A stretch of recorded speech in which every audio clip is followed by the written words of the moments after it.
Hi everyone, இன்றைக்கி நம்ம பார்க்க போகிறது மிச்சாங் புயலோடைய கோர தாண்டவம். இன்றைக்கி டேட் என்னன்னு பார்த்தீங்கன்னா 4th டிசம்பர் 2023. நேற்று 2 மணிக்கு ஆரம்பித்த மழை விடாது காற்றும் மழையுமா பழந்து கட்டிகிட்டு இருக்குது. மழை பிச்சின்னு அடிச்சுட்டு இருக்குது.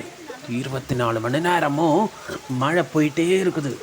இதனால் அங்கங்கே சாலைகள் எங்கும் தண்ணீர் தேங்கி நிற்குது. மக்கள்லாம் இயல்பு வாழ்க்கை பாதிக்கப்பட்டிருக்குது. நீங்களே பாருங்களேன், பாருங்க அந்த ஓடு பறந்து போயிடுச்சு. பாருங்க, வீட்டோட ஓடு பறந்து போயிடுச்சு. அவ்வளோதான். இந்த கோர தாண்டவத்தினால சென்னையும் முடங்கி போயிருக்குது. சுரங்க பாதைகள்லாம் மூடி போயிடுச்சு.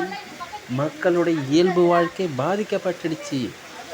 அதனால் இந்த நேரத்தில் யாரும் வெளியில் வராதிங்கன்னு சொல்லி கவர்மெண்ட்டே உத்தரவிட்டிருக்காங்க. இன்றைக்கி பொது விடுமுறையும் விட்டுருக்காங்க. ஸ்கூல் லீவு, காலேஜ் லீவு, நிறுவனங்கள் எல்லாருக்கும் லீவு, கம்பெனிக்கெலாம் லீவ் விட்டுட்டாங்க. அதனால் இந்த மிச்சாங் புயலை நம்ம வாழ்க்கையில் மறக்கவே முடியாது. இந்த மிச்சாங் புயல் இப்போ வால் பகுதி 90 கிலோமீட்டர் தூரத்தில் இருக்குதுன்னு சொல்கிறாங்க. இந்த பார்வையை பாருங்கள், இந்த வீடியோவை பார்த்தீங்கன்னா எவ்வளோ தண்ணி ஓடுது பார்த்தீங்களா சாலையில். இந்த சாலையில் இவ்வளோ தண்ணி ஓடுது பார்த்துங்க, எவ்வளோ மழை பெஞ்சிருக்கோன்னு பார்த்துங்க. ஓகே விவாஸ், அடுத்த வீடியோஸில் நம்ம சந்திப்போம். பாய், see you.